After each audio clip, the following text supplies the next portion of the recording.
কোটা বিরোধী আন্দোলনে বেশ কয়েকদিন থেকেই কিছুদিন থেকেই সারা দেশের বিশ্ববিদ্যালয় কলেজ শিক্ষার্থীরা আন্দোলন করতেছে এবং যারা বেকার উচ্চশিক্ষিত বেকার চাকরির জন্য অপেক্ষা করছে তারা আন্দোলন করতেছে। আন্দোলন কিন্তু অনেকদিন থেকে চলছে। ছাত্ররা তাদের আন্দোলন করতেছে কোটা বিরোধীরা, এবং কোনো ঘটনা দুর্ঘটনা কিছু ঘটে নাই। সম্প্রতি গত কয়েকদিন থেকে সরকারের মন্ত্রীরা ধমক দিচ্ছেন, পুলিশরা ধমক দিচ্ছেন, তাদেরকে আন্দোলনে সরে যেতে বলছেন এবং তারা বলতে চাচ্ছেন বল প্রয়োগ করবেন। এর মধ্যে তারা অতিরিক্ত বল প্রয়োগ করছে। পুলিশ একজন পুলিশ সিপাহী যাচ্ছে বিশ্ববিদ্যালয়ের একজন ছাত্রকে, ফাইনাল ইয়ার স্টুডেন্টকে সে পিটাইতেছে। কত লজ্জার! রাষ্ট্র কি চাচ্ছে সেটা আমি বুঝতে পারছি না। আমরা বলবো শুধু সরকারের যে চিন্তাভাবনা, পুলিশের যে চিন্তাভাবনা, তাদেরকে বল প্রয়োগ থেকে বিরত থাকার জন্য অনুরোধ জানাচ্ছি।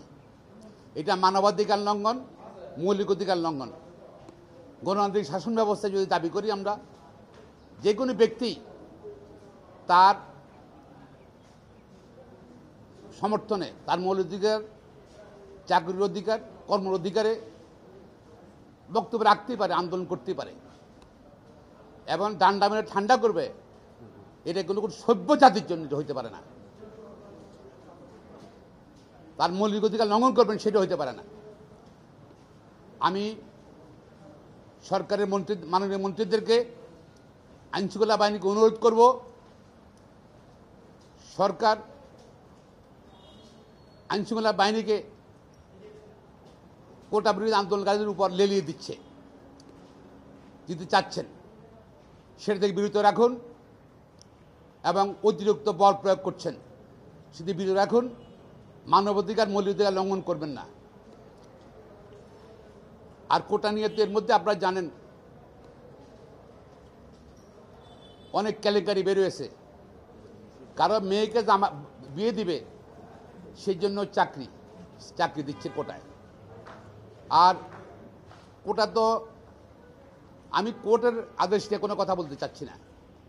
হাইকোর্ট তো বললো যে একদিকে কোটা বাতিল করলো, কোটার যে সার্কুলার বাতিল করলো, আবার বলে দিল যে সরকার চাইলেই কোটা বাড়াইতে পারে, কমাইতে পারে বা বিলুপ্ত করতে পারে।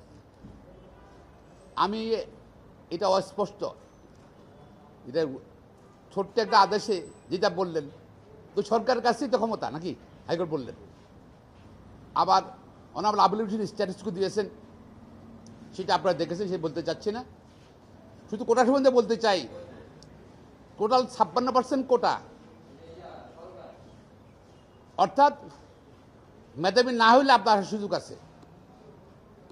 আবার ড্রাইভার আবেদ আলী যেভাবে গত 25-26 বছরে দুর্নীতি করছে, প্রশ্নপত্র জাল করছে, ফাঁস করছে বিসিএসে, তারও ধরেন 15% কোটা, তাহলে 56-15 71%। এরপরে আপনার ধরেন মেধাবী অনেকেই, তাদের পুলিশ রিপোর্ট দিতে হয়। পুলিশ রিপোর্টের সময় সেখানে পুলিশ বলছে যে এটা ওই পরিবারের সন্তান, এর জন্ম ওইখানে, মানে অন্যদেরকে দেওয়ার জন্য, সেখানে 15% কেটে দিছে মেধাবীদেরকে। তাহলে কত গেল? আরো 15 গেল নাকি?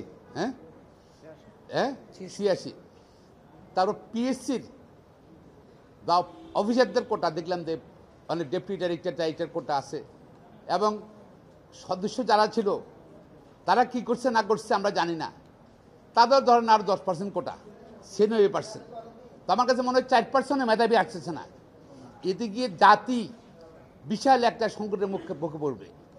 কারণ মেধাবীরা প্রশাসনে না আসলে, রাষ্ট্র পরিচালনায় কিন্তু একটা বিশাল সংকটের সম্মুখীন হবে।